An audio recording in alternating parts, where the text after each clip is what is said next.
Act 3. The Great Hall of Judgment. The coral throne groaned beneath me, its spines pressing into my dissolving flesh like the teeth of a slow predator. Bioluminescence guttered along the vaulted arches, casting long, wavering shadows that stretched like grasping fingers across the stone. The air smelled of salt and something older, something that had begun to rot beneath the weight of its own inevitability. Blanc stood before me, his hands clasped behind his back, his spine rigid with the kind of discipline that only comes from knowing one's own guilt. His eyes, once sharp with the precision of a man who believed in redemption through alchemy, were now dull with the resignation of a man who had finally understood the cost of his craft. Behind him, the great cauldron of the pearl consomme simmered, its surface swirling with the unnatural cobalt of Celeste's memory, the broth thick with the weight of stolen essences. Iris moved before I could speak. She stepped between us, her scales catching the dim light in a way that made her seem less like a living creature and more like a ghost of the court she had once adorned. Her fingers, usually quick with the deftness of an artist, trembled at her sides. Not with fear, no, Iris had long since moved beyond fear, but with the quiet desperation of a woman who had already surrendered and now sought only to control the manner of her unraveling. Let me drink instead. The thought struck me like a blade between the ribs, not because it was unexpected, but because it was so honest. There was no grand gesture in it, no plea for mercy, no attempt to rewrite the narrative of her complicity. She offered herself not to save Blanc, but to spare herself the agony of watching him become what she already was, hollow. I could have accepted. The thought coiled in my mind, a serpent of possibility. It would have been so easy to nod, to gesture toward the vial in my hand, to let her take the final step into the abyss she had already chosen. But mercy had brought me to this moment, the mercy of offering choices to those I had already condemned. Mercy had made me weak, and weakness, I had learned, was the only sin that could not be forgiven. I did not speak the refusal aloud. There was no need. The connection between us, forged through years of shared complicity and the slow erosion of our essences, carried my decision to Blanc before my voice ever reached him. You will drink. His shoulders stiffened, but he did not flinch. He understood. Of course he did. He had always been too clever for his own good, too precise in his calculations of cause and effect. He knew, as I knew, that this was not punishment. This was revelation. Iris's breath hitched. No, not a hitch. Something sharper. A sound like a blade being drawn from its sheath. She turned her head just enough to meet my gaze, and in her eyes, I saw the reflection of my own dissolution. We were the same, she and I, both architects of our own undoing, both too proud to admit that the structures we had built were rotten from the foundation up. I raised the vial. The glass was warm against my palm, not from the heat of the broth within, but from the weight of what it contained. Memories, essences, the slow unraveling of souls. Blanc's throat worked as he swallowed, his Adam's apple bobbing like a buoy in a storm. He did not reach for the vial. He did not resist. He simply waited, his eyes locked onto mine, as if he could find some final truth in the depths of my gaze. I pressed the vial into his hand. His fingers closed around it, the skin of his knuckles stretching tight over bone. For a moment, I thought he might drop it. For a moment, I thought he might refuse. But then his lips parted, and the broth touched his tongue. The reaction was immediate. His body jerked, not with pain, but with recognition. The consomme did not burn. It remembered. It pulled at the threads of his essence, unraveling him from the inside out. His breath came in shallow gasps, his chest rising and falling like the bellows of a dying forge. The cobalt of Celeste's memory seeped into his veins, visible beneath his skin like ink spreading through parchment. Iris made a sound, a choked, broken thing, and reached for him. Her fingers brushed his arm, and for a heartbeat, I thought she might pull him back from the edge. But then her hand fell away, as if the contact had burned her. She understood, as I understood, that there was no pulling back. Not now. Not ever. Blanc's knees buckled. He did not fall. The coral rising from the floor caught him, its tendrils wrapping around his limbs like the arms of a lover too desperate to let go. His skin began to change, not cracking, not peeling, but shifting, the way sand gives way beneath the tide. The transformation was not violent. It was inevitable. A man becoming a monument to his own crimes. Iris's breath came in ragged bursts, her chest heaving as if she were the one being hollowed out. She did not look at me. She did not speak. She simply watched, her eyes wide and unblinking, as the man she loved calcified into something that would outlast them all. The great hall fell silent. The bioluminescence flickered once, twice, then steadied, as if even the light itself had decided to bear witness. The weight of what we had done settled over us like a shroud. Blanc's transformation was not complete. It would take time for the coral to claim him entirely, but the shape of it was already clear. He would stand here, in this hall, for centuries. A warning, a testament, a man who had believed in the precision of his craft, only to become its most perfect failure. Iris's fingers curled into fists at her sides. She did not weep. She did not rage. She simply stood there, her body trembling not with fear, but with the terrible, quiet understanding that she had already lost him, that she had been losing him, piece by piece, for years. And then, without a word, she turned and walked away. Her footsteps echoed against the stone, a slow, deliberate rhythm that marked the passage of time. I did not watch her go. I kept my gaze fixed on Blanc, on the way the coral crept up his throat, on the way his eyes, still human, still aware, locked onto mine. He did not scream. He did not beg. He simply was, becoming something else, something that would endure long after the rest of us had dissolved into the dark. The great hall held its breath, and I, its queen, its architect, its final judge, sat upon my throne of coral and waited for the tide to claim me too. The goblet pressed cold against Blanc's lips, its rim slick with the consommé sheen. Thessaly's fingers dug into his jaw, forcing his mouth open. The broth slid down his throat, not liquid, but something thicker, something that clung like wet silk, like the inside of a wound. It burned, not with heat, but with the slow, creeping certainty of dissolution. His body understood before his mind did. The first twinge came in his fingers, a stiffness, a wrongness, as if his bones had been replaced with something brittle and porous. He tried to pull away, but Thessaly's grip was iron. The consommé kept coming, filling him, seeping into the hollows of his ribs, the spaces between his teeth. His tongue went numb, his lips began to harden. Around him, the great hall held its breath.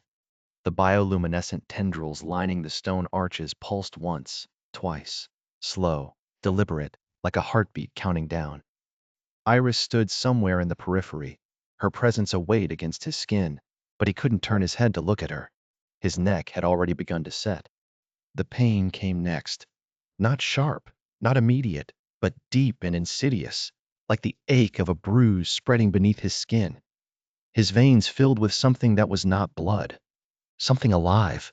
Polyps, tiny and relentless, unfurling in the dark rivers of his body, branching outward, upward, toward his heart. His breath hitched, not from fear, but from the sheer mechanical impossibility of drawing air through lungs that were no longer soft. His chest was turning to stone. He tried to scream. The sound that emerged was wrong, muffled, wet, as if his throat had already calcified, as if the coral growing inside him had reached his vocal cords and stifled them. His hands clawed at his neck, but his fingers wouldn't bend. They had become rigid, brittle, the tips already dusted with the pale, chalky residue of transformation. He could feel the polyps moving beneath his skin, weaving through his flesh like roots through soil, anchoring him, claiming him. Thessaly released him. He staggered, but his legs wouldn't hold. He crashed to his knees, his body too heavy, too dense, as if gravity itself had doubled in the space of a breath. The stone floor of the great hall was cold against his palms. No, not his palms. His hands were no longer hands. They were becoming something else, something that could not feel. The consommé was still working. It moved through him like a tide, slow and inexorable. His vision blurred, not with tears, but with the slow crystallization of his eyes. The world took on a milky, opalescent sheen, as if he were seeing it through a film of mother of pearl. The edges of things softened. The colors bled together. The bioluminescent light of the hall dimmed, then brightened, then dimmed again, pulsing in time with the agony radiating from his core. He could still think. That was the worst of it. His mind was untouched, sharp as ever, trapped inside a body that was no longer his. He could feel every inch of the transformation, the way his ribs were fusing together, the way his spine was lengthening, hardening, becoming something unyielding, the way his heart, that traitorous, stubborn organ, still beat, still pumped, even as it calcified around the edges, even as the polyps wove through its chambers, sealing it in place. He wanted to beg, but his mouth wouldn't open. His tongue was a slab of stone in his mouth, heavy and useless. He could taste the consomme on his lips, thick and cloying, like the memory of something sweet turned to ash. Iris. He could sense her. She was close. Close enough that if he could have turned his head, he would have seen her. Close enough that he could feel the weight of her gaze on him, the horror of it, the guilt. He wanted to tell her it was all right, that this was what he deserved, that he had known, somewhere deep down, that this was where it would end, that he had always known. But the words wouldn't come. His breath was a rasp now, shallow and uneven, like the last gasps of a drowning man. The air in his lungs felt thick, heavy, as if it too were turning to stone. His chest rose and fell in slow, labored movements, each one more difficult than the last. The polyps were in his throat now, choking him, not with malice, but with inevitability. They were doing what they were meant to do, what he had taught them to do. He had spent years perfecting the consomme, years learning how to extract, how to refine, how to take the essence of living things and turn it into something beautiful, something eternal. He had convinced himself the action was required, that it was art, that it was mercy. Now, he was the one being extracted. The irony was not lost on him. His vision darkened at the edges. The great hall blurred, then sharpened, then blurred again. The bioluminescent light pulsed once more, slow and deliberate, like a final heartbeat. He could see Thessaly watching him, her expression unreadable. Or perhaps it was simply that his eyes could no longer interpret the nuances of human emotion. She was a statue now, cold and distant, her own transformation already complete in ways he had never understood. The consomme was in his bones. He could feel it. The slow, relentless petrification of his marrow, the way his skeleton was hardening, becoming something unbreakable, something eternal. His fingers, no, not fingers, not anymore, curled against the stone floor, the tips already crumbling into dust.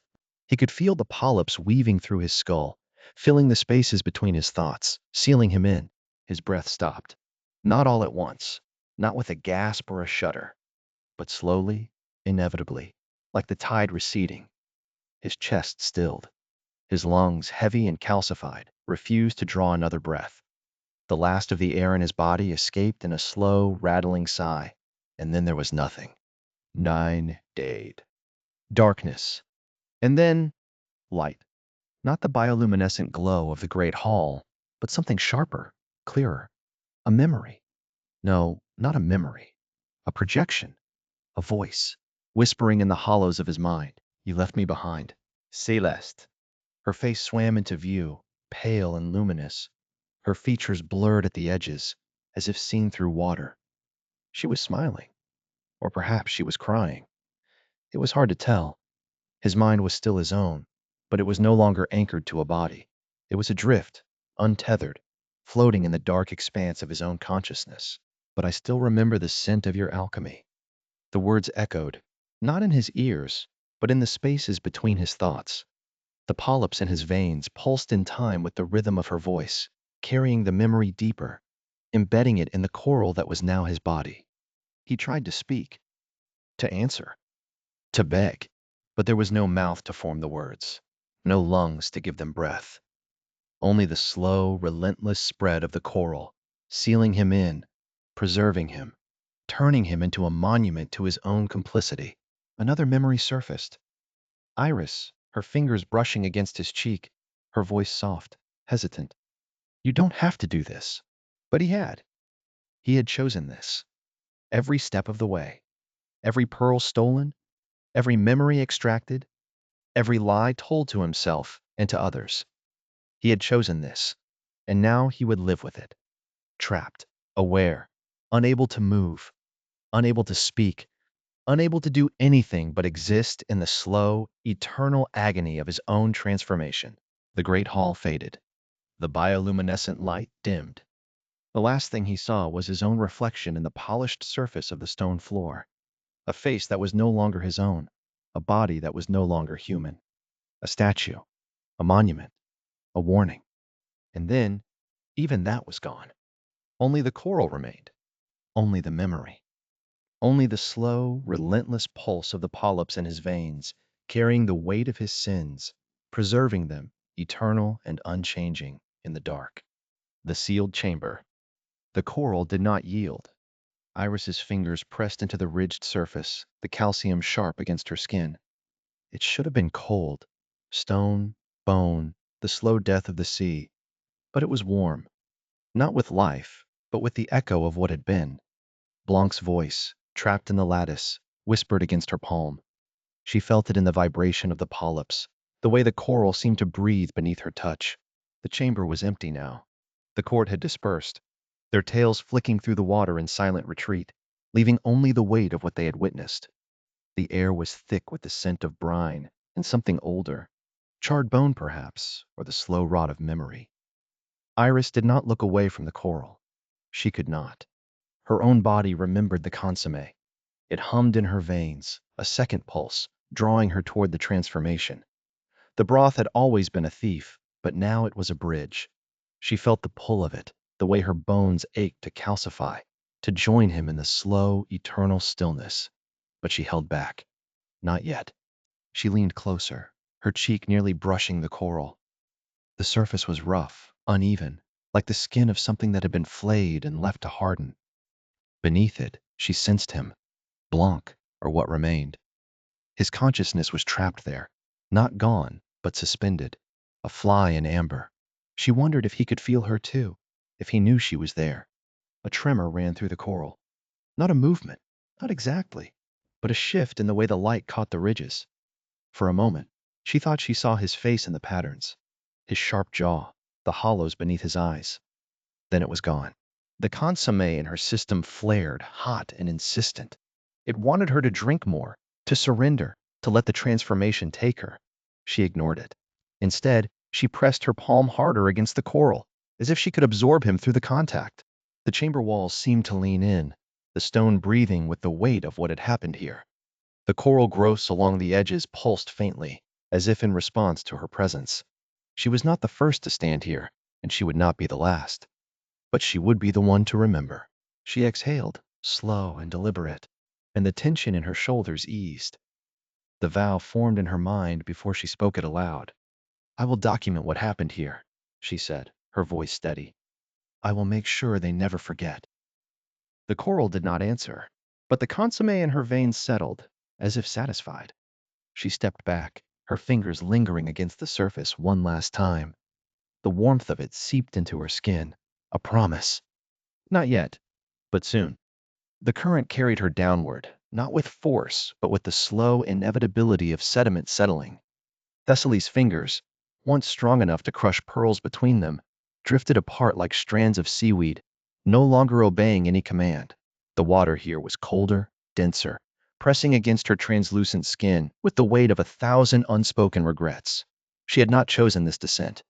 The consomme had chosen it for her, seeping into her bones, her blood, her very essence, until she was little more than a suggestion of a queen, a fading imprint on the dark. The deepest chamber of the kingdom yawned below her, its stone arches slick with bioluminescent algae that pulsed weakly, as if even light itself was weary. She could see through her own hands now, the veins and sinew reduced to ghostly tracings, the bones beneath them no more substantial than coral skeletons. The realization should have horrified her. Instead, it settled into her like the cold, a truth too vast to resist. She had not withdrawn as an act of escape. Escape implied agency, and agency was the first thing the consummate had stolen from her. No, she had come here because the currents had carried her, because the hollowed remnants of her court had become unbearable to witness from any closer vantage. Here, in the crushing dark, she could almost pretend she was alone. Almost. The first of them drifted into view, a mermaid whose name Thessaly could no longer recall, though she remembered the exact shade of her scales when they had still held their luster. Now, the woman moved with the mechanical precision of a puppet, her tail flicking in slow, measured strokes, her eyes reflecting nothing. No fear, no defiance, not even resignation, just absence. The consommé had taken everything from her, leaving only the shell of obedience. Thessaly reached out, her fingers passing through the mermaid's arm like smoke. The woman did not react. She did not even seem to notice. A soundless scream built in Thessaly's throat, but her vocal cords had dissolved along with the rest of her. She could no longer speak, could no longer command, could no longer even weep. The consommé had rendered her incapable of all of it, ruling, existing, being anything more than a cautionary tale given form. She turned away from the hollowed courtier, her tail flicking weakly to propel her deeper into the chamber. The walls here were lined with the detritus of her reign, empty vials, cracked bowls, the skeletal remains of creatures she had once sacrificed to perfect the broth. The sight should have filled her with triumph. Instead, it filled her with the slow, creeping understanding that she had not built an empire. She had built a tomb, and now she was its final occupant. The water shifted, carrying with it the faintest vibration. Thessaly stilled, her translucent body rippling with the disturbance. Someone was coming. She did not need to see them to know who it was. The currents carried the scent of cobalt and salt, the unmistakable signature of Iris's presence. Thessaly had not summoned her. She no longer had the power to summon anyone. But Iris had come anyway, drawn to the dark as if she too understood that this was where they both belonged. Thessaly turned slowly, her movements no longer fluid but fragmented, like a reflection breaking across disturbed water. Iris hovered at the edge of the chamber, her scales still holding a faint sheen, her eyes still sharp with something resembling thought. For now. You're dissolving, Iris said, her voice carrying the weight of an accusation. Thessaly wanted to laugh. She wanted to scream. She wanted to do anything but float there, a ghost of herself, while Iris watched with that infuriating clarity. But the consummate had taken even that from her. She drifted closer, her body passing through the faint glow of a dying anemone. The light refracted through her translucent form, casting fractured patterns on the stone floor. Patterns that looked, for a moment, like the faces of those she had hollowed. Celeste, Blanc, the nameless merfolk who had once filled her court with life. Iris followed her gaze. You see them too, she murmured. Thessaly did not answer. She could not. But the truth of it settled between them, heavy as the water pressing down on their bones. Iris reached out, her fingers brushing the space where Thessaly's arm should have been. The contact sent a ripple through Thessaly's fading form, a sensation not of touch, but of memory, of hands that had once gripped her shoulders, of lips that had once pressed against her throat, of power. You could have stopped, Iris said. Thessaly wanted to tell her that it was too late for that the consomme did not allow for stopping, that she had become the very thing she had sought to control, a force of erasure, a current carrying her toward oblivion. But all she could do was drift. Iris's hand fell away. I won't watch you disappear, she said, though her voice trembled with the lie. Thessaly wanted to tell her that it didn't matter, that she was already gone, that the woman floating before her was not a queen, not a tyrant, not even a cautionary tale, just a fading imprint on the dark, a whisper in the deep that no one would remember. But the currents carried her away before she could find the words, and so she let them. The fire guttered in its glass prison, casting long shadows across the curved stone walls. Iris's fingers, already stiff with the first whispers of coral, pressed the nib of the reed pen into the vellum. The ink bled black, thick as the memories she was transcribing. She had salvaged the pages from Blanc's abandoned journals, their edges singed where the flames had licked too close. Now they bore her words instead. Measurements, temperatures, the precise moment when the broth turned from pearlescent to cobalt, then to the unnatural black that had swallowed all light. She did not write for salvation. She wrote because the truth demanded a vessel, and she was the only one left who could hold it. The chamber had become a reliquary of silence. The air, trapped for years in the dome above, had grown thin, as if the fire had consumed more than just oxygen. It left behind a weight, a pressure that settled into her bones. She breathed shallow, careful not to disturb the stillness. The walls, slick with condensation, glistened under the fire's dim glow, their surfaces etched with the ghosts of Blanc's sketches. Celeste's face, half remembered, half invented, the lines blurring where his hand had trembled. Iris dipped the pen again. The inkwell was nearly empty, the last of the squid's secretion clinging to the bottom. She would need to harvest more soon, but not yet.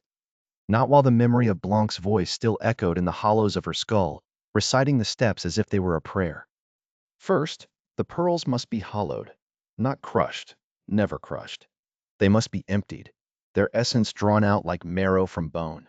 She wrote the words exactly as he had spoken them, her hand moving with the precision of a scribe copying sacred text. The vellum absorbed each stroke, the ink sinking into the fibers like the consomme had sunk into her veins. She could still taste it, the metallic tang of pearl, the bitter afternote of memory, the slow burn as her body remembered what it was to be hollow. The coral had begun at her fingertips. She had noticed it first when the pen slipped from her grip, the fine bones of her hand stiffening into something brittle and pale. Now, the transformation crept upward, a slow tide of calcification. She did not fight it. There was no point. The consomme had already claimed her, just as it had claimed Blanc, just as it would claim anyone who drank the final refinement. She was merely the first to accept it willingly. Her fingers flipped to the next leaf.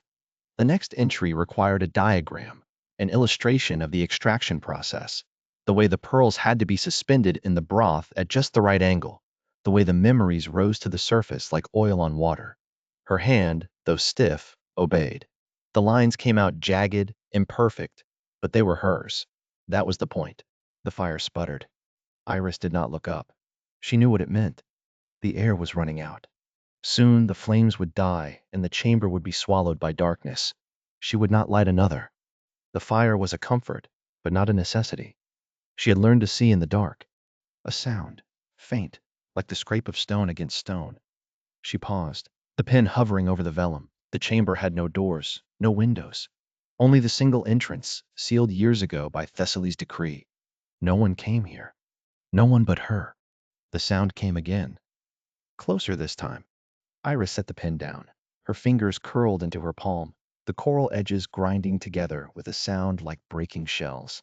She stood, her body moving with the slow deliberation of someone who had long since accepted that every motion might be her last. The shadows at the edge of the chamber shifted. Not shadows. Something solid. Something that had not been there before. She did not call out. There was no one to answer.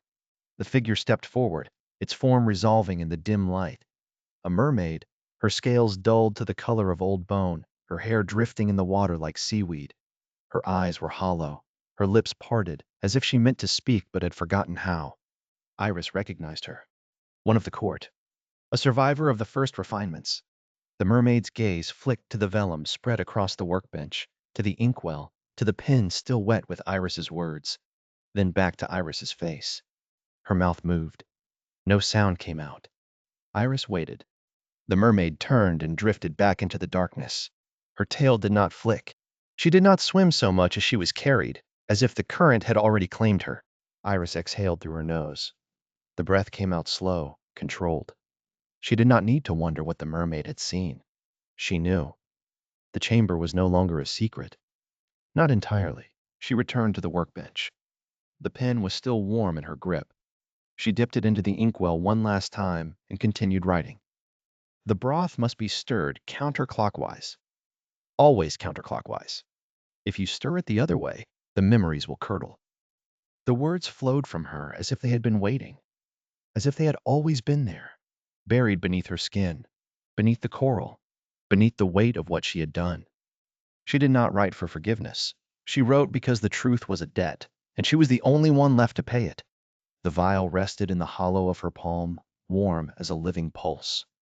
Centuries had passed since she last held one like it. Centuries of watching, waiting, documenting the slow erosion of everything she had been. The glass was smooth, unmarked by time, as though the depths had refused to claim it. Or perhaps they had known it would be needed again. Iris curled her remaining fingers around it. The coral that had replaced most of her flesh did not bend, but the joints still remembered how. She brought the vial to her lips. The chamber was silent. Not the silence of absence, but the silence of something that had grown too vast to make noise. The stone walls, once bare, now bristled with coral growth, pink and white and sickly yellow, like the bones of a creature that had died mid-transformation. Somewhere in that tangle, Blanc waited. She had not seen him in what might have been decades or days. Time had long since unraveled into something less linear, something that coiled back on itself like the kelp forests beyond the chamber's sealed door. She tilted the vial. The broth slid over her tongue, thick and cloying, like swallowing liquid pearl. It burned, not with heat, but with the cold fire of memory, of Blanc's hands steadying the pot, of Thessaly's goblet catching the light, of Celeste's face flickering in the steam.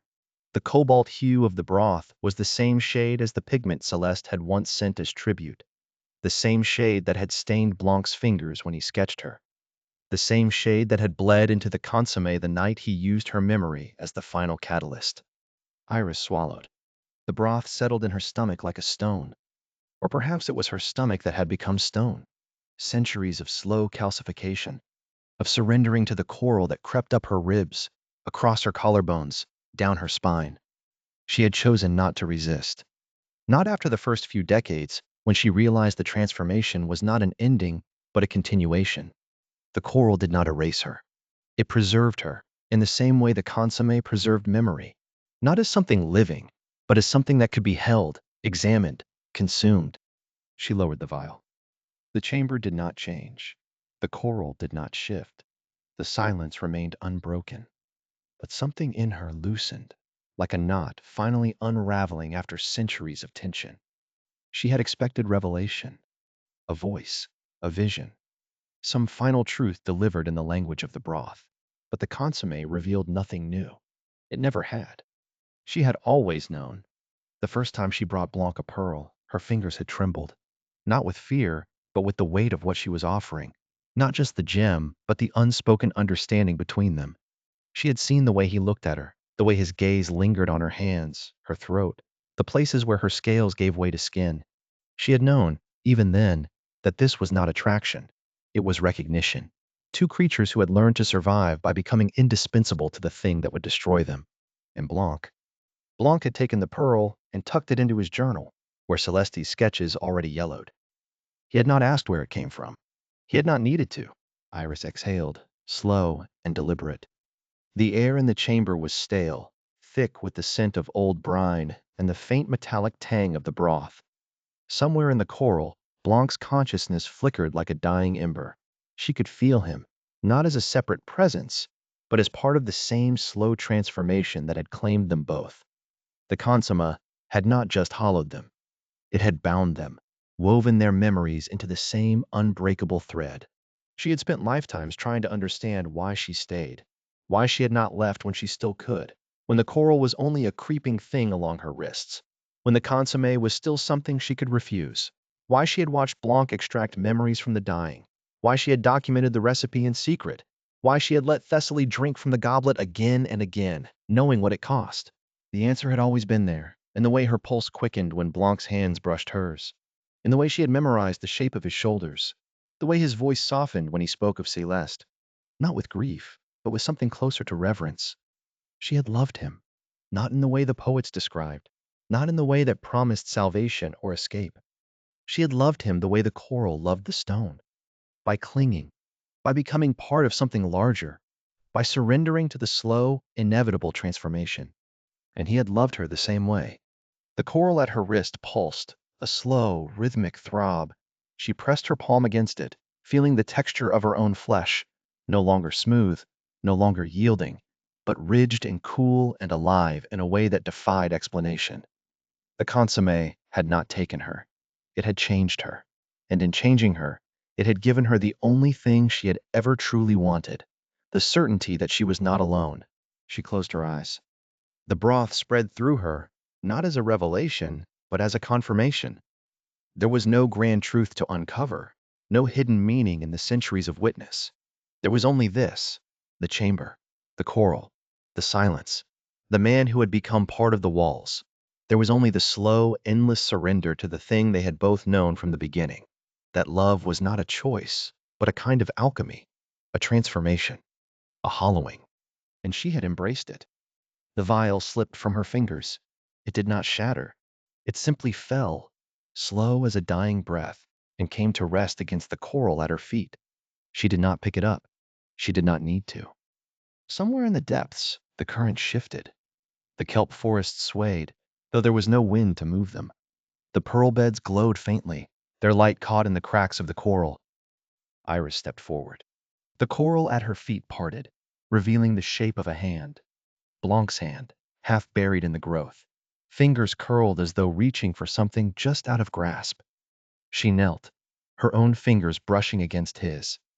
The contact sent a jolt through her, not of pain, but of recognition. His skin was cool, smooth, the texture of polished stone. Alive. Still alive, in the way that coral was alive.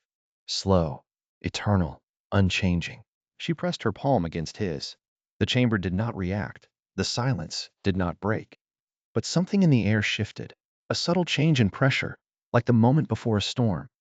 The coral between them pulsed once, twice, then began to grow, tendrils of pink and white weaving between their fingers, binding them together. Iris did not pull away. She had spent lifetimes trying to understand. Now at last she did. She leaned forward, her forehead resting against Blanc's.